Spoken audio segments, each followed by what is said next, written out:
Le chemin est long, Yoshua marche avec moi. Rien ne peut m'arriver, car il est avec moi. Il est avec moi, le chemin est long. Yoshua marche avec moi. Rien ne peut m'arriver, car il est avec moi. Il est avec moi, le chemin est long. Yoshua marche avec moi. Rien ne peut m'arriver, car il est avec moi. Il est avec moi. Chemin est long. Yoshua marche avec moi. Rien ne peut m'arriver, car il est avec moi. Amen.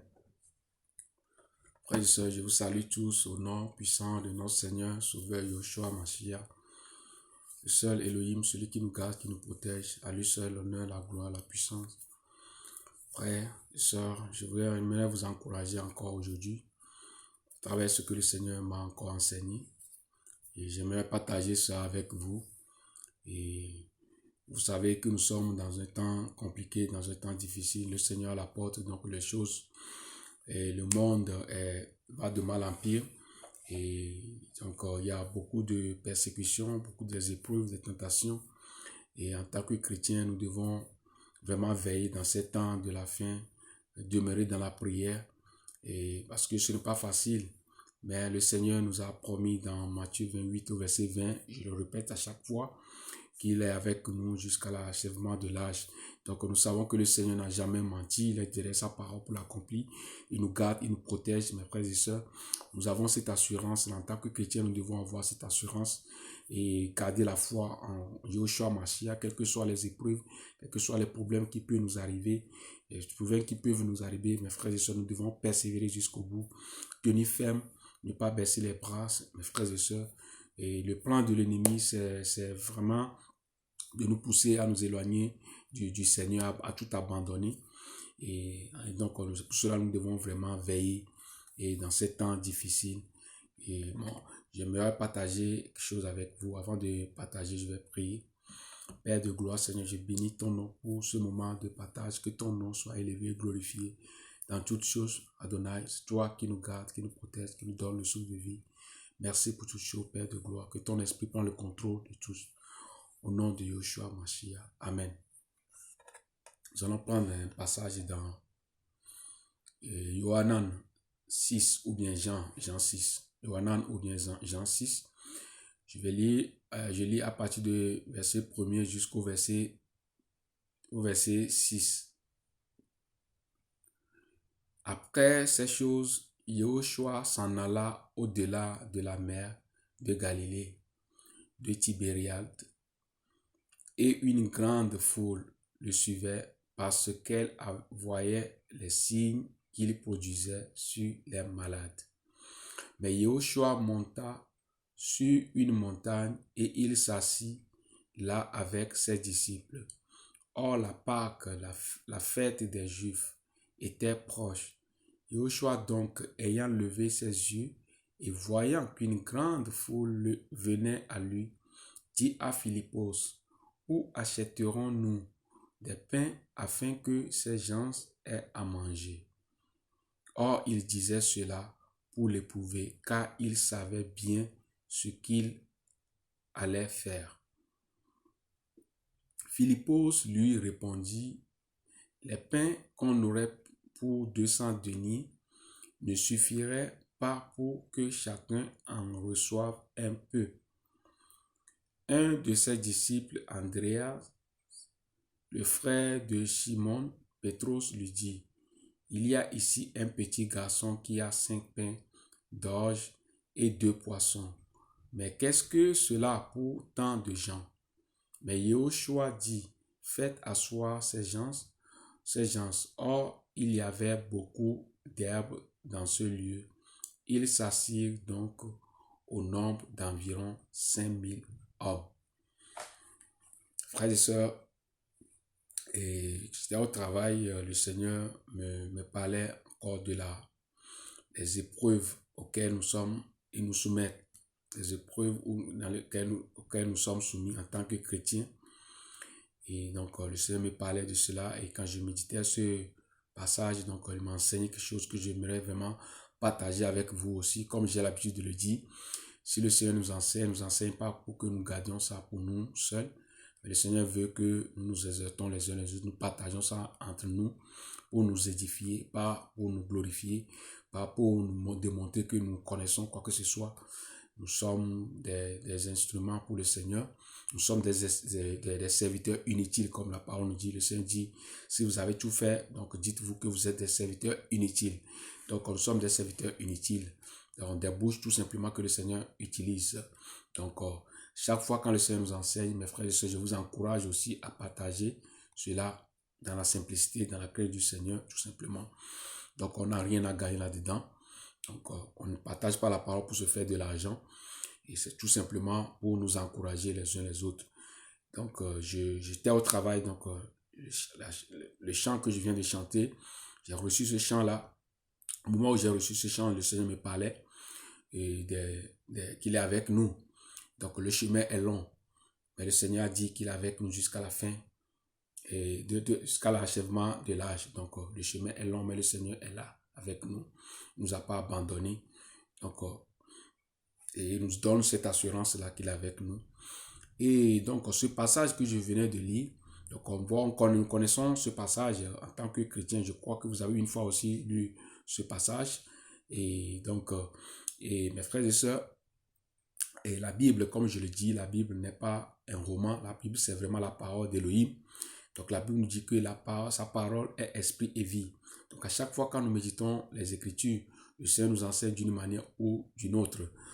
Tu vas méditer aujourd'hui un passage, le Seigneur va t'enseigner. La prochaine fois, lorsque tu vas continuer à méditer encore le même passage, le Seigneur va t'enseigner encore autrement. Donc c'est ça. Pour cela, la Bible nous dit que le Seigneur, les cieux des cieux, ne peut pas contenir sa grandeur. Donc sa parole, c'est lui-même. Donc le Seigneur n'en finira jamais à nous enseigner à travers sa parole tant que nous vivons sur cette terre. Donc tu vas lire aujourd'hui un passage, le Seigneur va t'enseigner. Demain tu vas lire, le Seigneur va t'enseigner encore autrement. Donc c'est ça. Et notre Elohim, il est tellement grand, il est tellement puissant. Donc la Bible nous dit ici et que on a vu que le Seigneur avait multiplié les pains et pour des gens qui le suivaient. À chaque fois quand le Seigneur marchait, allait quelque part, il y a des gens qui le suivaient. Donc il y a les foules qui le suivaient.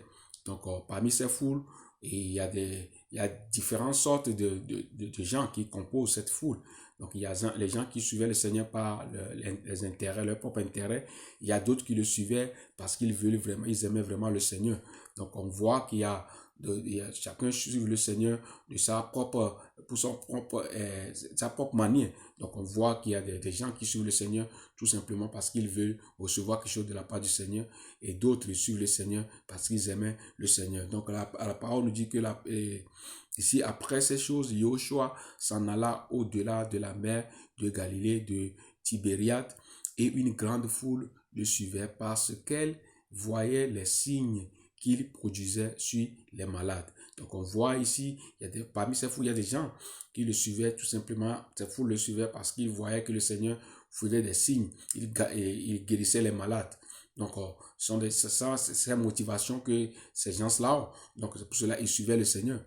Mais Yoshua montant sur une montagne et il s'assit là avec ses disciples. Or la Pâque, la fête des Juifs, était proche. Yoshua donc, ayant levé ses yeux et voyant qu'une grande foule venait à lui, dit à Philippos. Donc le Seigneur s'est levé ses yeux, il voyait qu'une grande foule venait à lui. Donc le Seigneur a toujours eu compassion de l'homme, des gens.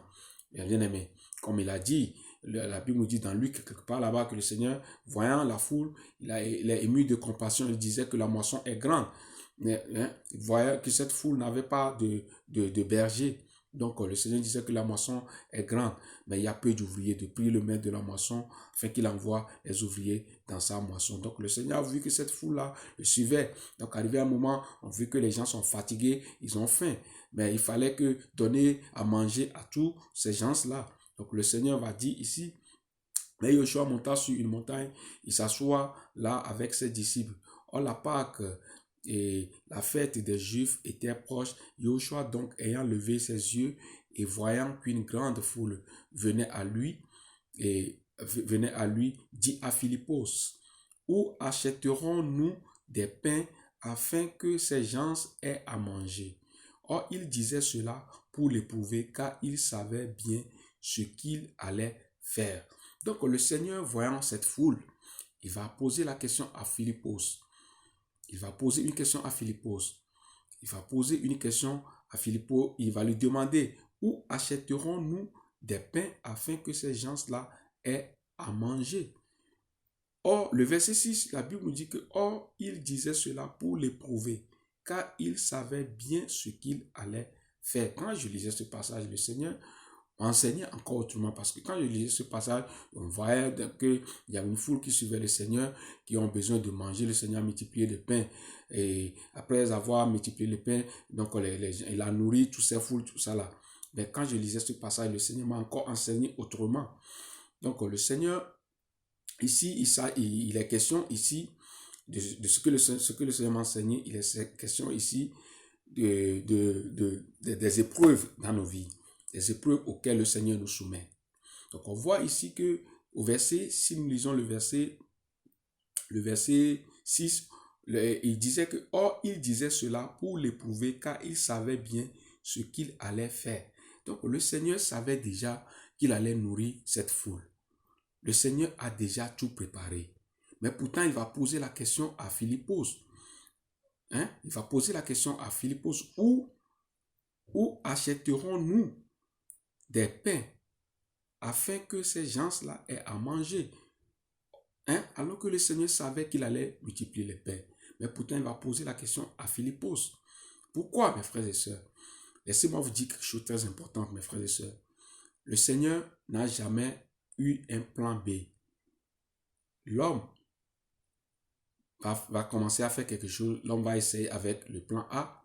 Si ça ne marche pas, il va aller chercher le plan B, voir le plan C ou bien le plan D. Mais le Seigneur n'a jamais eu le plan B ou bien C ou bien D. Le Seigneur n'a que le plan A. Bien aimé, le Seigneur n'a que le plan A. Le Seigneur savait qu'il allait nourrir ce peuple. Il allait nourrir cette foule, pardon. Il allait nourrir cette foule. Le Seigneur le savait, mais pourtant il va poser la question à Philippos pour lui demander où achèterons-nous du pain pour nourrir toute cette foule. Bien-aimé. Donc, il y a des épreuves que nous avons, auxquelles le Seigneur nous soumet. Les épreuves que nous avons dans nos vies, le Seigneur a déjà la solution. On voit que le Seigneur a déjà trouvé la solution ici pour tous ces gens-là. Mais Philippos ne le savait pas. Vous voyez, donc le Seigneur va faire exprès, il va lui poser la question. Mes frères et sœurs, pour les épreuves que nous traversons, le Seigneur a déjà trouvé la solution. Laissez-moi vous dire que ce que vous traversez, mes frères et sœurs, les problèmes que vous avez, les difficultés que vous avez, soit dans vos familles, ou soit dans le travail, partout, les problèmes que vous avez, vous êtes persécutés, tout ça là, sachez que le Seigneur a déjà trouvé la solution. Le Seigneur a déjà trouvé la solution avant que les problèmes n'arrivent dans ta vie, mon frère, ma soeur. Le Seigneur a déjà la solution. Le Seigneur n'a jamais eu le plan B. Le Seigneur n'a qu'un plan A, mes frères et sœurs. Le Seigneur, il n'a qu'un plan A. L'homme a le plan A. Si ça ne marche pas, il va chercher le plan B, le plan C, le plan D, etc., etc. Mais le Seigneur n'a qu'un plan A. Donc, le Seigneur savait qu'il allait nourrir ses foules. Mais pourtant, il va éprouver et Philippos, il va lui demander où allons-nous, où achèterons-nous des pains pour pouvoir nourrir tous ces gens-là. Frère, les problèmes que tu as, le Seigneur a déjà trouvé la solution. La Bible nous dit que nous ne laisse pas aller au-delà de nos souffrances. Donc, le Seigneur a déjà trouvé la solution. J'aimerais vraiment vous encourager dans ce temps de la fin, parce que l'ennemi, le diable, ne veut pas que nous persévérons. Mes frères et sœurs, il ne veut pas que nous allions au ciel. Il ne veut pas que nous persévérons. C'est pour cela qu'il va tout faire pour nous décourager. Il va tout faire pour vous décourager, mes frères et sœurs. Donc, persévérons, mes frères et sœurs. Le Seigneur savait qu'il allait nourrir toutes ces foules, mais pourtant, il va poser la question à Philippos. Donc, les épreuves que tu as, le Seigneur connaît déjà la solution. Mais pourtant, il va te laisser dans ces épreuves. C'est pour nous éprouver, c'est pour grandir dans le Seigneur. Et bien aimé, si tu veux que le Seigneur t'utilise, mes frères et sœurs, il faut que le Seigneur, il faut qu'il y ait des épreuves qui doivent venir dans ta vie. Tu dois traverser les épreuves, mes frères et sœurs. Tu dois traverser les épreuves. En tant que chrétien, nous devons aimer la souffrance, nous devons aimer les épreuves. Ce n'est pas facile, mais si toutes ces choses-là nous arrivent, ce sont des signes que le Seigneur est avec nous. Ce sont des signes, mes frères et sœurs. Donc, nous ne devons pas baisser les bras à cause des persécutions, à cause des épreuves que nous avons, à cause des problèmes que nous avons. Mes frères, nous voyons ces choses-là comme sont des problèmes, mais ce ne sont pas des problèmes. Le Seigneur a déjà la solution, mes frères et sœurs. Le Seigneur a déjà la solution. Donc, les problèmes que vous avez tout ça là, la solution est déjà trouvée. Donc, le Seigneur n'a qu'un plan A. Il n'a jamais de plan B, de plan C, c'est l'homme. L'homme peut chercher plan 1, ça ne marche pas. Plan A, ça ne marche pas. Plan B, plan C, tout ça là. Le Seigneur n'a jamais eu de plan B. Il n'a qu'un plan A. Il savait ce qu'il allait faire. Ce que la Bible nous dit. Or, il disait cela pour l'éprouver. Au verset 6. Car il savait bien ce qu'il allait faire. Le Seigneur disait à Philippos, posait cette question à Philippos, disait, où achèterons-nous des pains? Ce n'est pas que le Seigneur ne savait pas. Le Seigneur savait mais qu'il allait nourrir toutes ces foules. Mais pourtant, il va poser la question à Philippos. Donc, ce sont les épreuves qui arrivent dans nos vies. Le Seigneur nous laisse traverser ces épreuves, mes frères et sœurs, mais la solution a été déjà trouvée. Donc, persévérons, mes frères et sœurs. Souvenez-vous de l'histoire de Job ou bien Job. Souvenez-vous de Job. La Bible nous dit que c'est un homme intègre, craignant Elohim. C'est un homme intègre, craignant Elohim. Donc, sur la terre, il n'y a personne qui était comme Job dans son temps. Mes frères et sœurs, qui était intègre comme Job dans son temps. Donc, le Seigneur qui a déclaré Job intègre. Le Seigneur a dit c'est un homme très intègre. Donc, la Bible nous dit que les fils d'Elohim se rassemblaient quelque part. Donc, le diable aussi va venir, Satan va venir là-bas aussi. Et donc, le Seigneur va lui dire que as-tu vu cet homme, Job. Donc, vous voyez donc que c'est un homme intègre, craignant Elohim, tout ça là. Donc, Satan va chercher maintenant à détruire cet homme. À détruire, tu sais, il va dire au Seigneur que non, parce que tu lui as donné des biens, parce que tu as mis un rempart autour de lui, c'est pour cela il est toujours avec toi. Donc, si tu lui enlèves toutes ces choses-là, il te bénira. Il ne te bénira plus. Donc, vous voyez, donc, il va dire que si le Seigneur lui enlève toutes ces choses-là, il ne le bénira plus. Maintenant, vous avez vu comment Job était resté intègre jusqu'à la fin. Mes frères et sœurs, donc, on a vu que le Seigneur a mis un rempart autour de Job. Mes frères et sœurs, en tant que chrétiens, le Seigneur a mis un rempart autour de nous. Nous devons le savoir. Ce sont des choses que nous devons le savoir en tant que chrétiens, que le Seigneur a mis un rempart autour de nous. Mes frères et sœurs, personne ne peut pénétrer ce rempart si le Seigneur ne le permet pas. Donc on va voir que si vous lisez Job, on ne va pas lire ça maintenant, mais après vous-même vous allez lire l'histoire de Job à partir de chapitre 1, verset 1 jusqu'à la fin, vous allez voir comment le diable est venu et voulait détruire la vie de Job. Frères et sœurs, donc cet homme était resté intègre. Parce que Job même a reconnu que le Seigneur a mis un rempart autour de lui. Donc le Seigneur a mis un rempart autour de tous ses enfants. Pour cela, la Bible nous dit dans Psaume 34, verset 8, là-bas que l'ange de Yahweh campe autour de ceux qui le craignent et il les délivre. Donc le Seigneur a mis un rempart autour de nous. Personne ne peut pénétrer dans ce rempart si le Seigneur ne permet pas. Le diable, avant de toucher un enfant d'Élohim, il doit lui demander la permission au Seigneur. Si le Seigneur permet, il va rentrer. Mais mes frères et sœurs, sachez que le Seigneur permet des fois des choses qui vont arriver dans nos vies. Ce n'est pas pour nous faire du mal. Le Seigneur n'a jamais cherché du mal à ses enfants. Donc c'est tout simplement pour nous éprouver, pour que nous restons fermes, mes frères et sœurs. Pour cela, nous devons savoir cela. En tant qu'enfant d'Élohim, le Seigneur a mis un rempart autour de nous. En tant qu'enfant d'Élohim, le Seigneur a mis un rempart. Le diable ne peut pas pénétrer ce rempart si le Seigneur ne permet pas. Donc, des fois, nous-mêmes, nous pouvons aussi ouvrir des portes, nous-mêmes, mes frères et sœurs. Donc, nous devons faire attention, nous devons savoir que le Seigneur a mis un rempart autour de nous. C'est ça notre assurance. Quand le Seigneur dit qu'il est avec nous jusqu'à la fin, jusqu'à l'achèvement des âges, donc de l'âge. Donc nous devons savoir que le Seigneur n'a jamais menti, que cette parole est vraie. Mais en faisant que enfants d'Élohim, nous devons croire à cette parole. Le chemin est long, mais le Seigneur est là avec nous jusqu'à la fin, mes frères et sœurs. La vie chrétienne, laissez-moi vous dire quelque chose, c'est l'endurance.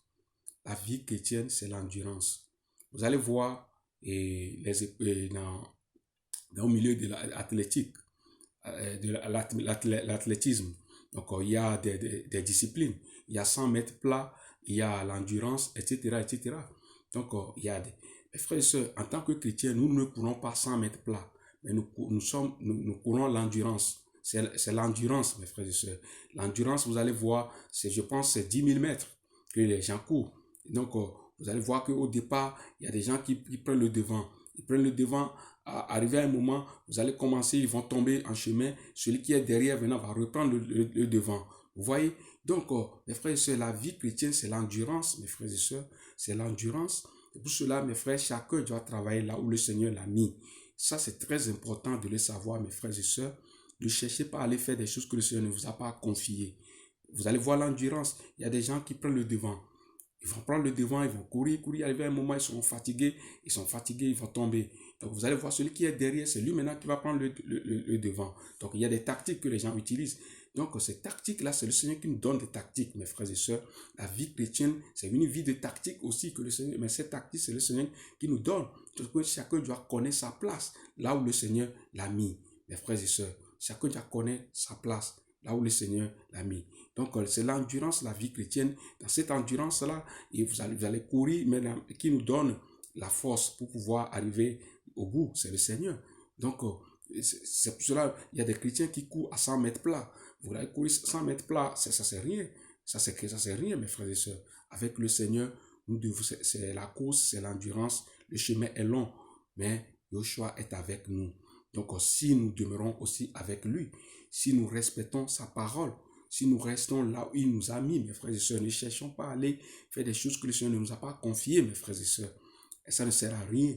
Ça ne sert à rien. C'est pourquoi moi je prie, moi je demande au Seigneur ce qu'il attend de moi. Je ne veux pas aller au-delà, aller faire ce que le Seigneur ne m'a pas confié. Donc chacun doit savoir ce que le Seigneur lui a confié. Donc le Seigneur a mis un rempart autour de nous. Si nous-mêmes, nous ne respectons pas ce que le Seigneur nous a confié de faire, si nous faisons faire autre chose, c'est nous-mêmes, nous allons ouvrir les portes. Et là, maintenant, l'ennemi va venir pour détruire tout. Donc, si tu crains le Seigneur, si tu intègres, mes frères et sœurs, si tu crains le Seigneur, si tu obéis au Seigneur, mais pourtant tu as des épreuves dans ta vie, sache que c'est le Seigneur lui-même qui permet toutes ces choses-là. Donc, mes frères et sœurs, donc le Seigneur n'a jamais menti. Il est avec nous, mes frères et sœurs. Nous devons vraiment croire au Seigneur. Nous devons vraiment persévérer dans ces temps difficiles, mes frères et sœurs. Ne baissons pas les bras. Le chemin est long, mais le Seigneur est avec nous. Donc, le Seigneur n'a jamais eu de plan B. Il n'a qu'un plan A. Il n'a qu'un plan A avec nous. Quels que soient les problèmes que nous avons, la solution est déjà là. Le Seigneur a déjà trouvé la solution. Restons dans la prière. Demeurons fermes. Fermons nos oreilles à des choses qui peuvent nous décourager, mes frères et sœurs. Donc, nous devons vraiment faire attention, persévérer, aller jusqu'au bout. Le Seigneur est là. Ne courons pas sans mettre plat. Mais nous devons savoir que c'est l'endurance. La vie chrétienne, c'est l'endurance. C'est l'endurance, mes frères et sœurs. Donc, et il faut vraiment persévérer jusqu'à la fin. Donc, demeurons fermes. Prions les uns pour les autres. Mes frères et sœurs, j'aimerais tout simplement vous encourager à travers ce que le Seigneur m'a enseigné, à travers ce passage. Donc, j'aimerais vraiment vous encourager à demeurer ferme dans ces temps de la fin, sachant que le Seigneur ne nous a jamais abandonnés. Donc, que le Seigneur nous garde tous, que le Seigneur vous garde au nom de Yoshua Mashiach. Amen.